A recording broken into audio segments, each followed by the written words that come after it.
So now I am going to hand it over to our wonderful panelists for today's discussion. Joining us today, we have Cristel Zoebisch from Carbon 180. We have Lindsey Shapiro from Pasa Sustainable Agriculture and Bev Paul from Davenport Policy. And first up is Cristel. Thanks for joining us.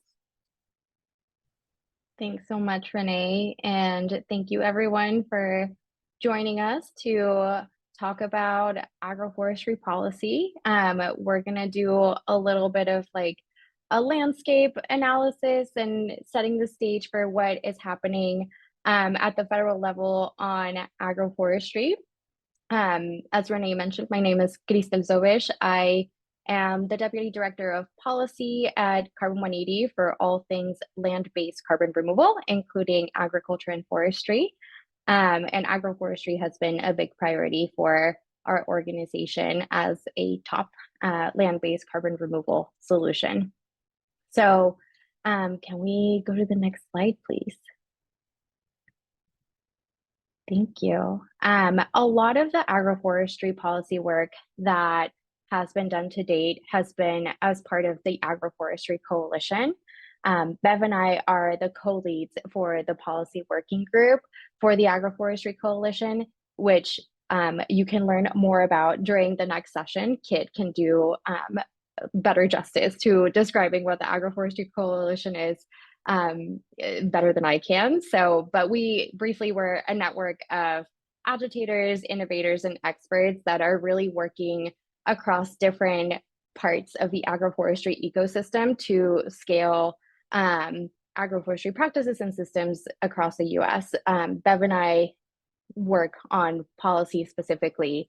And in the lead up to the upcoming Farm Bill, we've been working with partners as part of the Agroforestry Coalition, as well as external partners that are not part of the coalition, on creating a series of marker bills and policy proposals.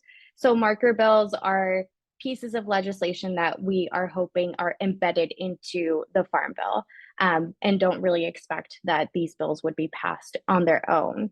We've also been working on advocacy opportunities to raise the profile of the different policy proposals that we've been putting together on agroforestry. And one of the other big things that the policy working group has been working on this year is a policy white paper that really covers opportunities, challenges, and policy proposals, all focused on agroforestry. Next slide, please. So first, we're going to talk a little bit about what kind of support or lack of support agroforestry faces, both within USDA and in terms of legislation. So I'm going to talk about the USDA side of things and then pass it over to Bev for a landscape on the Hill and the legislative side of things.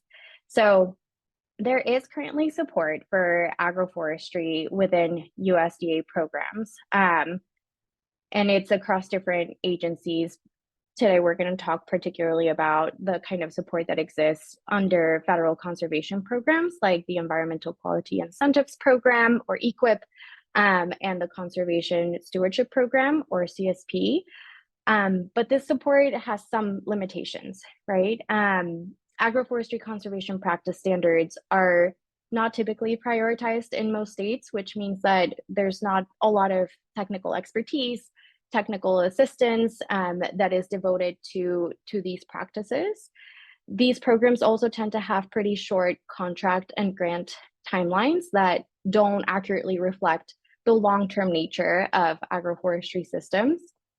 And there is one agency dedicated to agroforestry, specifically the National Agroforestry Center, and they do incredible work around technical assistance, research, and education and grant funding. But the National Agroforestry Center has never received a ton of funding and also lacks quite a bit of capacity, especially as interest and momentum is growing around agroforestry.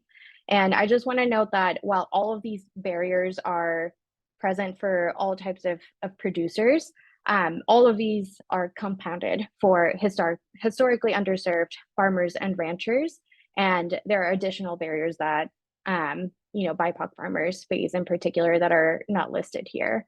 But that's a little bit about the USDA landscape. Bev, I'm going to pass it over to you for the legislative side now. Great. Thank you, Cristel. I think we're ready for our next slide. So Cristel mentioned that we have been working on legislation, particularly around the Farm Bill, over the course of the last year. And I would say it has been a fire drill, as many of you who are participating in this session know, because what we know about being lobbyists is that you are the best lobbyists. We can represent you in Congress. We know how pieces of legislation look. We know that there are 12 titles of the Farm Bill and where different programs fit within different titles. But when it comes time to trying to convince a member of Congress that agroforestry is important, that agroforestry deserves a higher profile in the Farm Bill, they don't care what Bev Paul thinks. What they care about is what their constituents think. And so really our number one goal as we have worked on this Farm Bill is trying to build out this coalition, trying to understand who's out there doing what and how we can connect them with members of Congress as a way to try to drive the scaling of agroforestry. And I think everybody who's participating in this gathering knows we have many, many needs. And so I earlier described this as a fire drill. I mean, even yesterday, just this week, we have two different pieces of legislation that members of Congress are working on. One is around forestry and a kind of a tree tracker data system. Another is around urban agriculture. And they've both come to us and said, is there a place for agroforestry here? We would like to help you. So in addition to coming up with our own ideas, we are also actively working with members and staff who are coming to us to say, we think agroforestry is exciting, it's something we're just learning about. How could we help elevate it through policy?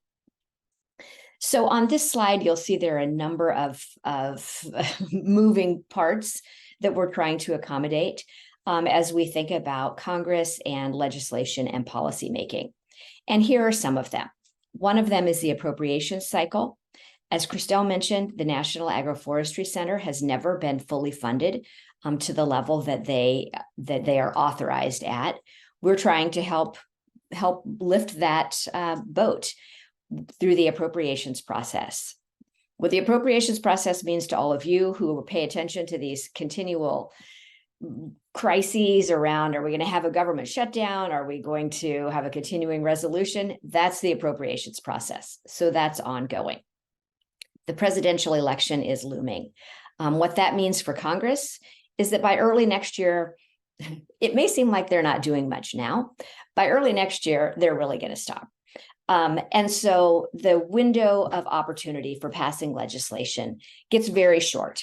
And particularly for the Farm Bill, I think conventional wisdom is if we don't get a bill passed by the end of the first quarter of 2024, it's likely going to wait until 2025 because things just get too political and it gets too hard to get anything done. And you can see in this Congress, even the easy things have become much, much harder.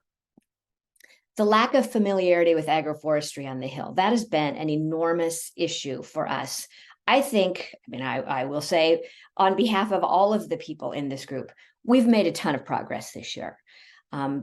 People know what agroforestry is. We have been helped by some wonderful reporting in kind of the food press and the Civil Eats and Modern Farmer kind of publications. But to be honest, those are the kind of publications that people like us read. Staff on the Hill only read them if we send it to them. So, that's part of the job too. But I think we're making a lot of progress. We have so much more work to do. And that's the role for all of you. So please stick with us. Just the kind of inside baseball challenges on the Farm Bill. There's not additional funding. So taking a proposal that you want to spend a little bit more money on anything is met with a flat no, we don't have more money. I'll come back to the Inflation Reduction Act in a second. The split and the new Congress has been very difficult. Of course, you see that in the press. I don't have to explain that. The climate emphasis. On the one hand, that's very important to some members. On the other, it's a real red flag for some. And so trying to navigate that, speak the language of the people that you're talking to has been really important. And then the coalition building, as I mentioned earlier, that's really the key here. And we've made a good start. We have a ton to do. So looking forward to that. Just a couple of things that I want to mention that are happening simultaneously in the policy landscape. Number one is the Inflation Reduction Act, which is here on this slide. And there's $19.5 billion of new additional money for climate smart agriculture. Obviously, agroforestry plays right into that. It's a little bit of a hot potato on the hill in terms of should we repurpose that money for something else? But I'll tell you, as long as we're not doing a farm bill, that money is being spent out. And that is only 4 years of money. The first year, the fiscal 2023 money has already all been allocated and spent. The money for 2024 will all go out by the end of the third quarter of next year. And those levels of funding just get bigger and bigger. So there already is more money available for agroforestry practices than we've ever seen. People call this a once in a generation opportunity or once in a lifetime opportunity. And truly it is. I mean, it really very much feels like building the plane while we're flying it. Because at the same time that we're introducing people to agroforestry, we're trying to get agroforestry practices improved and better represented in NRCS practice standards, we're also spending hundreds of millions of dollars on getting conservation on the ground. So we're doing all of this simultaneously. And likewise, the Partnerships for Climate Smart Commodities, where we do have 7 different projects that include agroforestry, including a couple of really big ones. So we've got all of that outreach and education, and many of the NGOs on this call are deeply involved in that partnership. So there's just a lot going on at the same time that we're still trying to be at step 1 on let's teach everybody what is agroforestry. Next slide, please. So Cristel talked about the marker bills. Here's just a little accounting of the legislation that has been introduced that already mentions agroforestry explicitly. We know that technical assistance is maybe the biggest barrier out there. The second bullet point points out that the National Agroforestry Center is receiving more requests than ever before. Technical assistance across all kinds of conservation programs is an enormous barrier, one that Congress is really paying attention to. At the same time, you know, we're flying this plane, so we've got to get it on the ground. Separately from working with Congress, our Agroforestry Coalition is engaging with USDA on some of that Inflation Reduction Act funding and how much of that, if there's an opportunity to spend some of that on technical assistance specifically for agroforestry. And then the next slide. And then finally, just to be specific about some of the things we're talking about. Earlier this year, we put together and floated with Congress an agroforestry bill that would further embed agroforestry in farm bill programs across the bill, in the conservation title, in the research title, in the forestry title, in the horticulture title. We also had another bill simultaneously focusing more specifically on the conservation reserve program. The way the Congress works is, you know, you put ideas in front of them. You would love it if they took the whole bill and just said, we're going to drop this into the farm bill and pass it.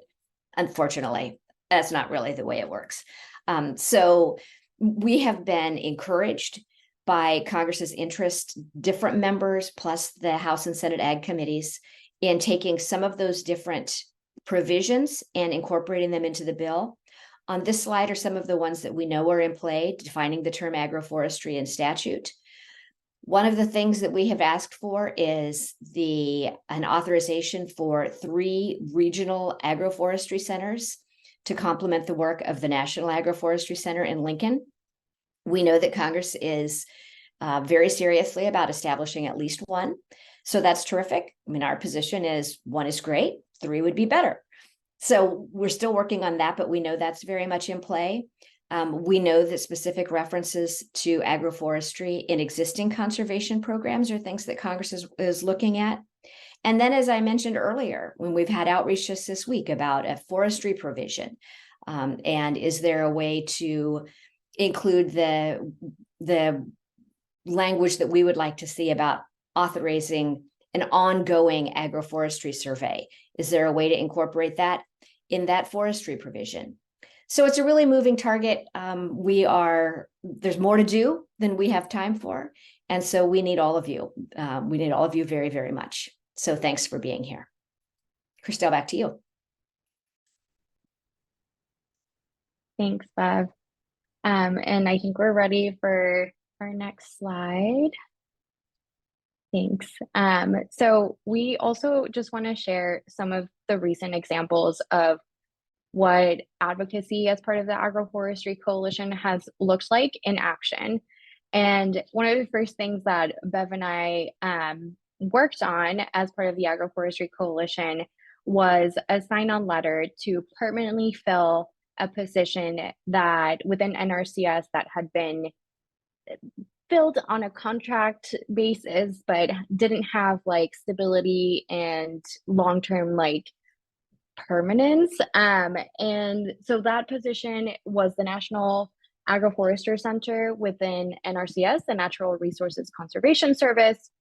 And it was an incredibly successful effort. And I would say it was one of those advocacy examples that was done in record time. Usually when you're talking about policy, it takes years before you get any like significant wins. And we delivered this letter in 2022 to the chief of the Natural Resources Conservation Service. And yes, Joe Alley was hired to fill this position. And this is a critical position that is helping really provide the technical assistance and expertise to NRCS staff on agroforestry practices and how to like deliver technical assistance on these practices. So this has been huge and critical.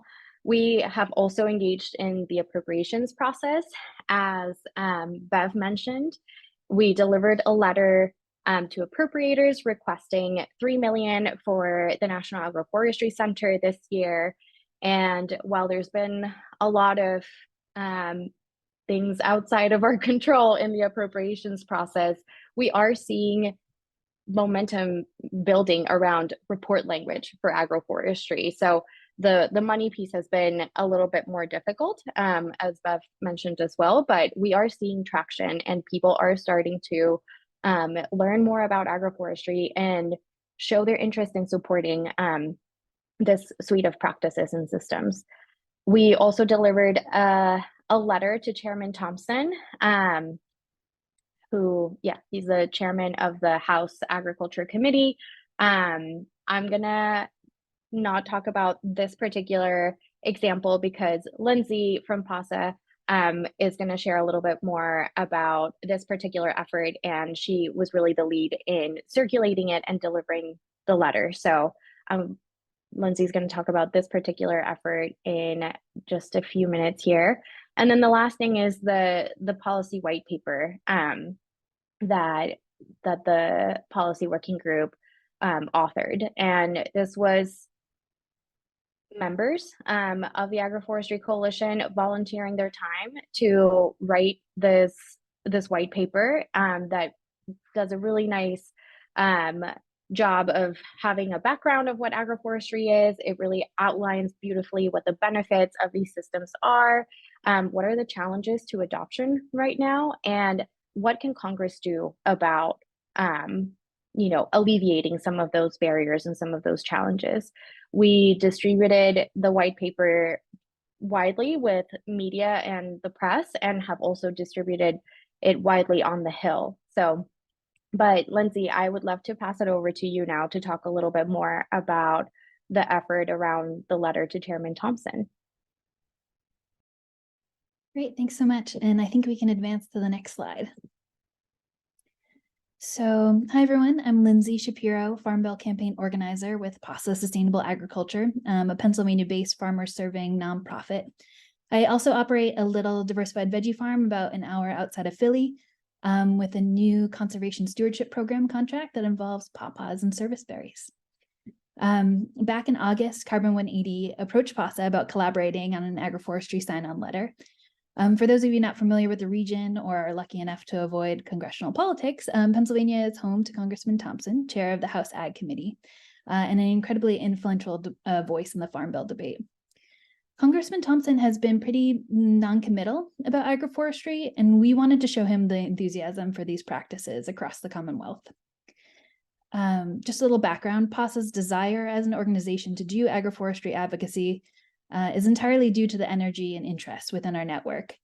We sent out a survey to Pasa members in spring of 2022 about climate smart practices, and the results were really clear. Silvopasture and alley cropping in particular were among the practices that garnered the most interest. So across Pennsylvania, grazers are adding trees to their pastures, and diversified produce farms are building resilience with tree crops. The farmers we work with understand that extreme weather events are becoming increasingly common and that trees can provide both ecological and financial stability. I should also note that Pasa is a lead organization for a partnership for Climate Smart Commodities project, and helping farmers implement agroforestry practices will be a big part of that work. Okay, so back to the letter. Cristel drafted a really thoughtful, non-buzzy letter calling upon the chairman to do more to support agroforestry in the Farm Bill. I'm going to provide a brief excerpt. In the 2017 Census of Agriculture, over 1,600 Pennsylvania operations reported using at least one agroforestry practice, more than any other state in the country. Pennsylvania agricultural producers are leading the movement to scale this innovative, conservation-focused approach to farming and ranching, and we are calling on you to provide the support we need to continue this momentum. So once the text of the letter was finalized, we moved on to outreach. Pasa shared the letter through our communications channels and did some individual one-on-one contacts as well.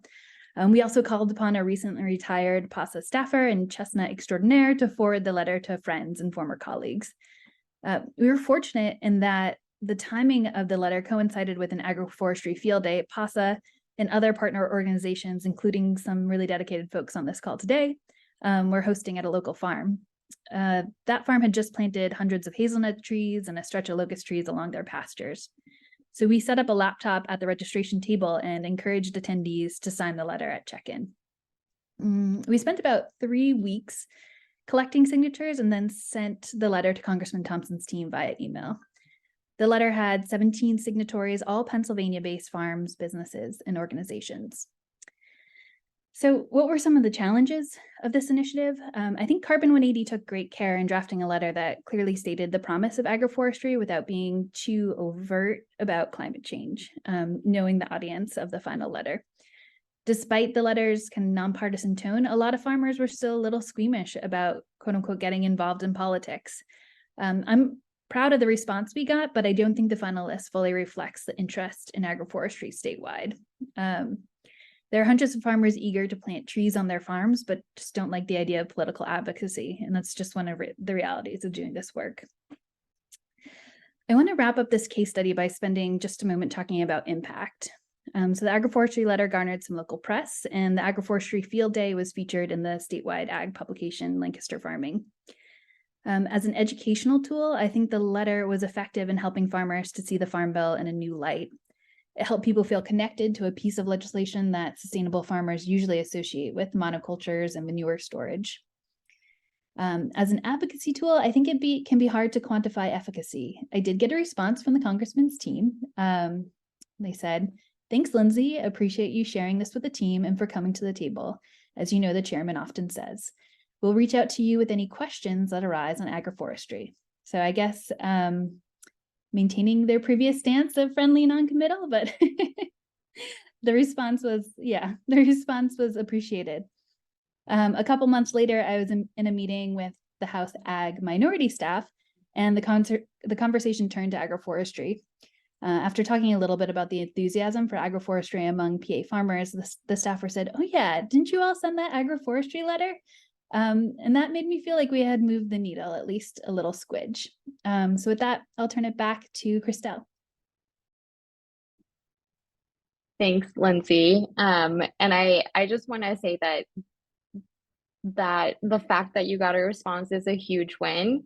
Staffers on the Hill get an incredible volume of emails and requests, and a lot of them don't get a response. So that in itself is a huge win. And both Bev and I also heard from both House Ag majority and minority staff about the letter. And yeah, I mean, it's something that was definitely not being talked about last Farm Bill. So yeah, it's been incredibly successful.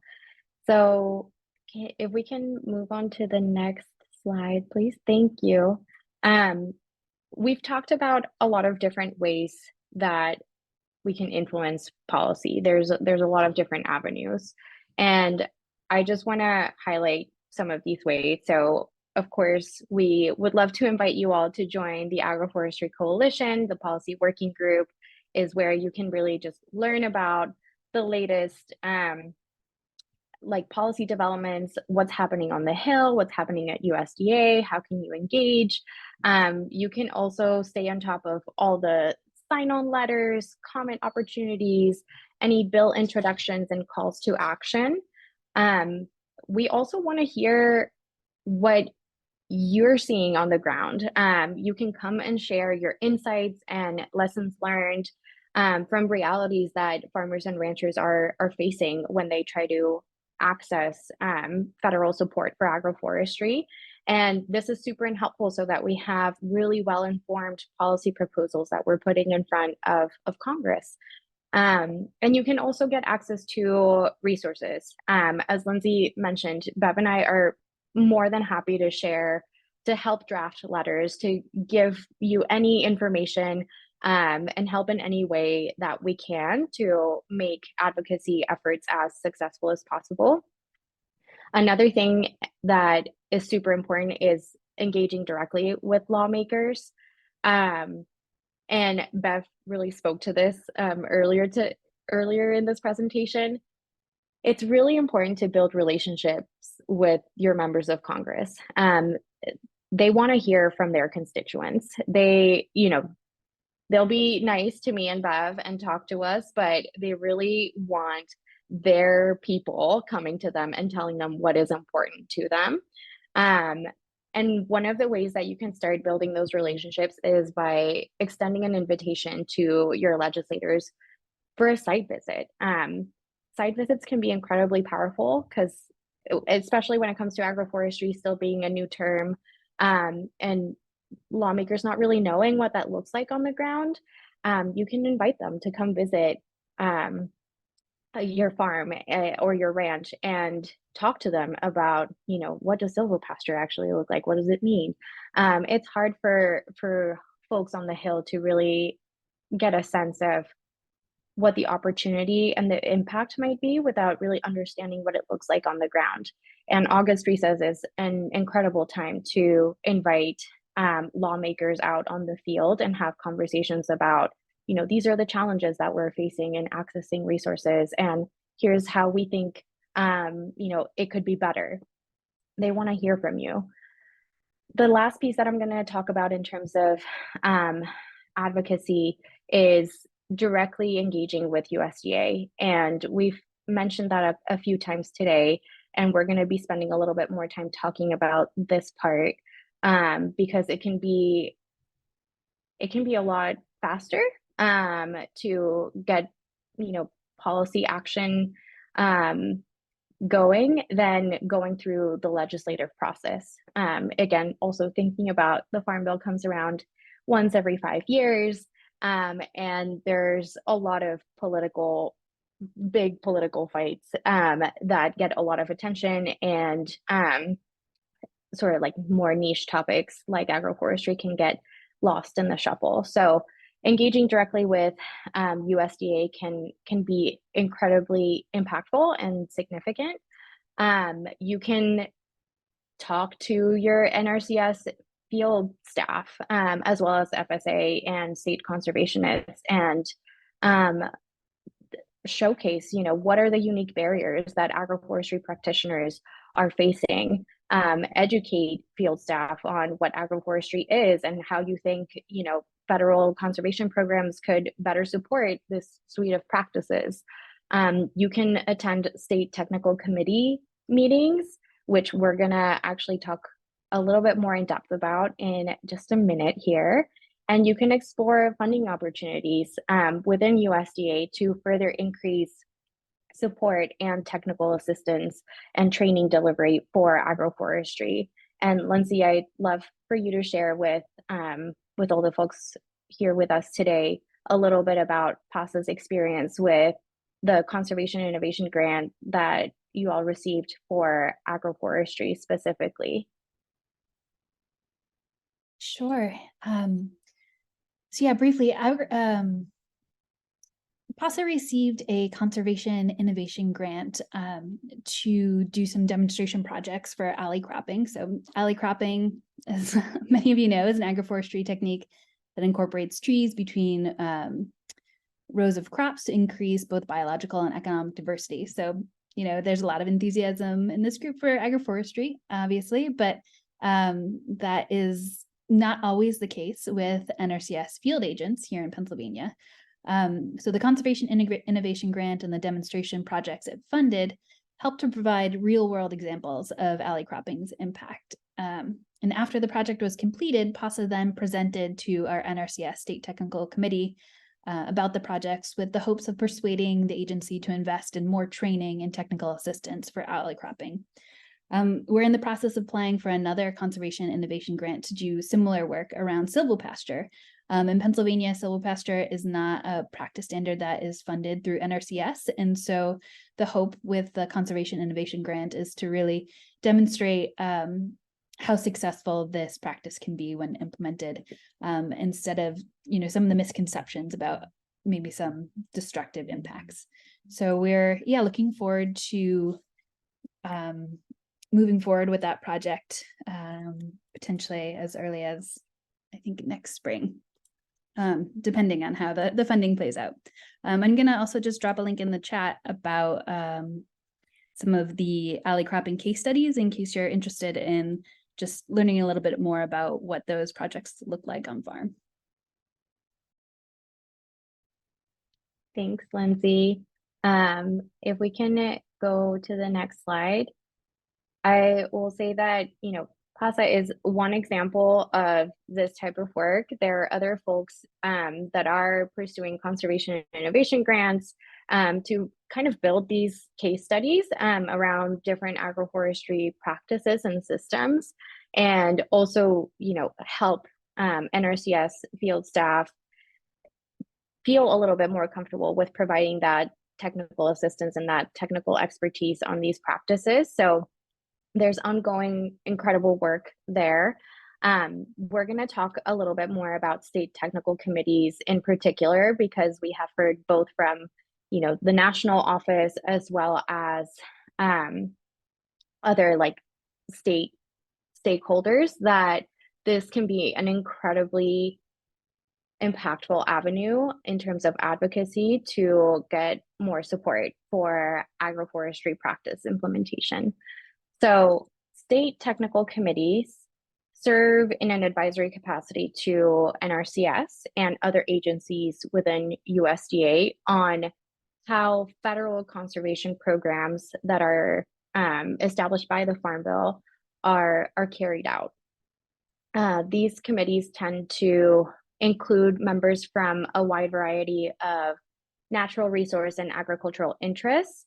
They're chaired by the NRCS state conservationist in each state and are usually composed of representatives from federal and state natural resource agencies, tribes, agricultural and environmental organizations, and producers themselves. The committees meet regularly. They tend to meet on a quarterly basis, and then they also meet with USDA officials to provide information, analysis, and recommendations on how to implement the programs. And USDA officials really strongly consider their advice. Individuals or groups wanting to participate as members on a state technical committee can submit a request to their state conservationist, explaining their interest and their relevant credentials. And there's also a public comment period that is built into the agenda. So there's a lot of different ways to engage with state technical committees that are outlined here on, oh, can we go to the next slide, please? Thank you. So yeah, there's a lot of different ways to participate. I mean, you can request to be a member of the state technical committee, but there's different levels of engagement and different ways where you can start. So one of the first things that you can do is to sign up for email updates from your state so that you know when state technical committee meetings are happening.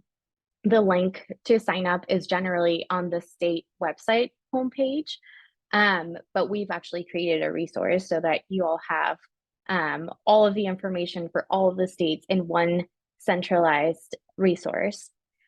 It's usually really helpful to participate in at least 1 or 2 meetings before speaking up, just to get a sense of how they operate, since each state can function a little bit differently.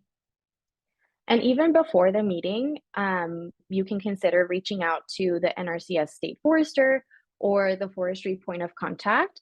These are the state staff people who oversee agroforestry practices for NRCS. You can explain your work, your role, and ask if they have any advice about participating in state technical committee meetings. It's also really important to review priority resource concerns for your state alongside national priorities. You can generally find the priority resource concerns on state websites, either on the financial assistance web page or on the EQIP page, that's the Environmental Quality Incentives Program. But if you can't find that information really easily, you can just reach out to state NRCS staff to ask what are the national and state priority resource concerns, and spend some time thinking about whether and how agroforestry practices that you are interested in can help address those resource concerns. And then if you do want to speak at a meeting, once you've had a chance to start engaging with state technical committees, you can do so during the public comment period. There's usually instructions on how to sign up to speak during this this agenda item. It usually is just emailing someone in advance so that they put you in the queue, or you can just choose to speak up like during the public comment period when that point comes during the agenda. Before doing so, it's a really good idea to develop an outline of what are the key points that you want to make and to do so in advance. We recommend keeping the messaging between 1 to 3 minutes, and it's really important to just demonstrate a willingness to follow up with additional information or additional conversations.